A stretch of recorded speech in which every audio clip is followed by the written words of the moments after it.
Reporte 100. ¿Qué significa este aumento al salario mínimo? Está con nosotros Luis Morfín. Luis Morfín es economista y director general de Metrix SC Consultoría Financiera y Negocios, y le agradezco que nos tome una llamada. Luis, ¿cómo está? Buenos días. Muy buenos días, Juan Carlos. Te agradezco mucho la consideración que me haces de estar aquí en tu programa. Con mucho gusto, gracias. Luis, ¿qué significa esto? ¿Que a todo mundo nos va a aumentar el sueldo en 2023 en un 20%? No. Tú lo acabas de decir, es la Comisión Nacional de Salarios Mínimos y es directamente al salario mínimo. Sí. No es a los diferentes oficios o profesiones. De esta determinación del aumento salarial, lo que hace el gobierno, principalmente en los empleos o trabajos que ofrece el gobierno, lo que hace es un tabulador para decir cuánto le va a dar un albañil, a una enfermera, a un técnico electricista, pero son criterios que principalmente utiliza el gobierno para la planta del gobierno. Para la empresa privada, el 20% es el salario mínimo, es decir, a todas aquellas personas que se contratan en una empresa y que le están ofreciendo el mínimo para trabajar en la empresa. Sí. No es para todos. Lo que sí creo yo, bueno, primero yo creo que es una muy buena medida. Yo creo que hacer que la gente menos, que tienen mucho menos poder adquisitivo, son las personas que tienen pocas posibilidades de tener un buen trabajo. Entonces el aumento del salario en el 20% pudo haber sido inclusive un poquito más. Sí. Y tú lo dijiste ahorita, hubo una decisión unánime. ¿Qué significa? Que no hubo ninguna oposición por parte del sector productivo, el sector empresarial. De hecho, el sector empresarial proponía el 15 y el gobierno propuso el 20. Y la pregunta aquí es, bueno, ¿es para recuperar la inflación o es para anticiparnos a la inflación que viene? Y siempre en México ha sido para recuperar la inflación. Tú lo dijiste ahorita, en términos reales todavía no se recupera el tema de la inflación. Tú dices llega al 61%. Hay opiniones de que estamos al 90% de recuperar el poder adquisitivo. Pero yo creo que es una muy buena medida. Y es una buena medida porque, primero decía yo ahorita, Chihuahua, bueno, la gente de menos recursos va a tener posibilidades de cumplir mejor con su canasta básica, porque la inflación tuya y mía, Juan Carlos, no es del 8.59%, la inflación tuya y mía es otra inflación, es el doble cuando menos, porque en la canasta básica donde se define el índice de precios nacional del consumidor, pues no aparecen muchos productos que tú y yo consumimos, me explico, en forma cotidiana. Y definitivamente sí, la inflación nos ha afectado a todos, pero les afecta más a los que menos tienen. Sí. Por eso se habla del salario mínimo. Sí. Lo que sí creo que iba a decir yo es que creo que va a generar presiones en las negociaciones de los contratos colectivos de trabajo en los diferentes negocios, porque el impacto que se puede dar, yo veo dos cosas en esto. Uno, una presión hacia incrementos mayores de precios en los productos, porque al haber aumento en los salarios y sueldos, si es que se logran, te digo yo, esas negociaciones en los contratos colectivos, va a haber presiones en los costos, y estos costos, el aumento en costos se tiene que reflejar en aumento de precios. Habrá que ver qué sucede con esto. Yo creo que el incremento de los precios debiera de ser marginal, y cuando digo marginal es que el impacto no puede llegar ni al 1% en el aumento de precios, quizás es un 0.5%, o sea, porque es al salario mínimo. Y dicho sea de paso, en Sonora, por ejemplo,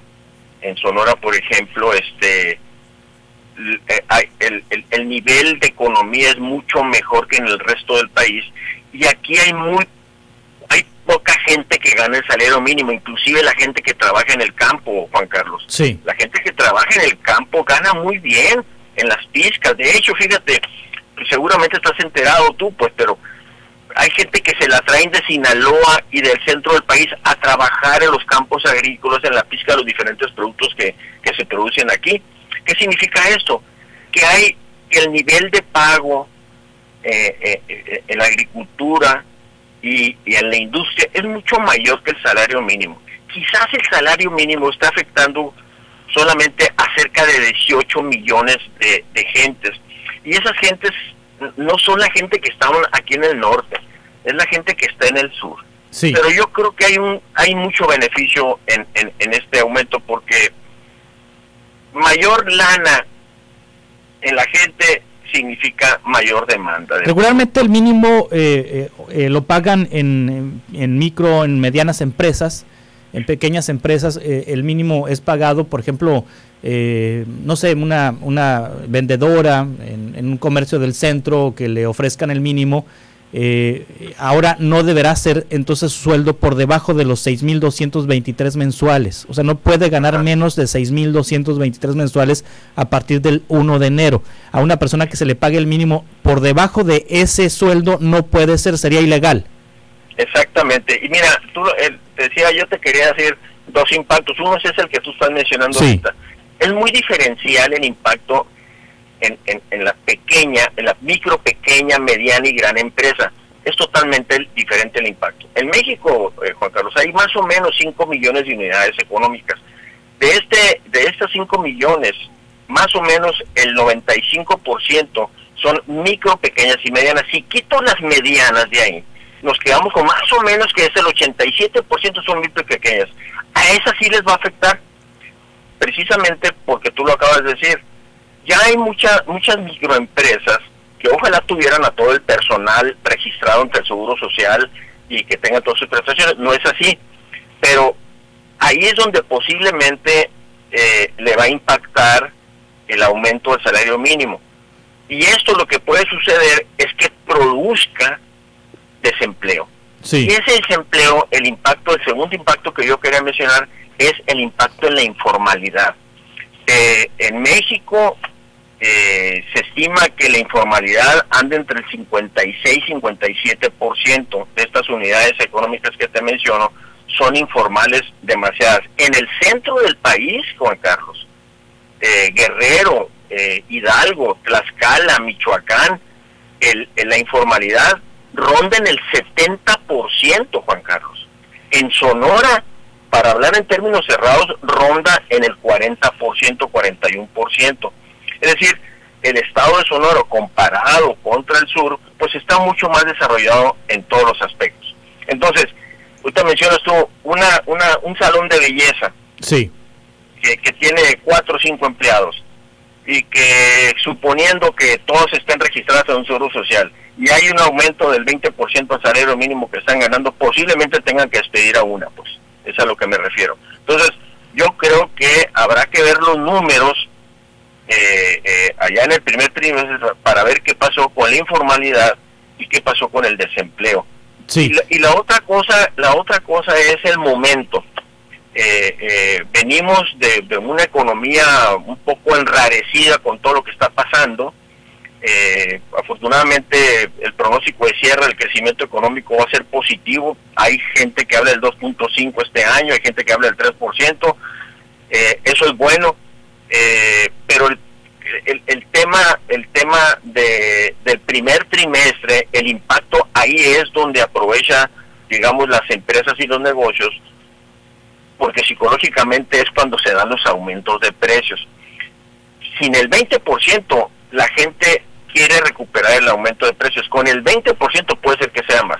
Entonces, habrá que esperar qué estadística se da, Juan Carlos, en el tema de la inflación, el impacto que se puede dar en la inflación, este 20%, que yo digo que es marginal. En mi opinión va a ser mínimo el impacto en la inflación, como que la inflación viene por otras cosas, no por este aumento del 20%. Sí. Luis Morfín, muchas gracias por este análisis. Economista y director general de Metrix SC Consultoría Financiera y Negocios. Queda claro para quién se aplica este aumento al salario mínimo. Muchas gracias, Luis. No hay nada que agradecer, con mucho gusto. Estamos en contacto para futuras conversaciones, si te parece. Encantado de la vida. Estoy a tus órdenes, Juan Carlos. Hasta pronto. Reporte 100.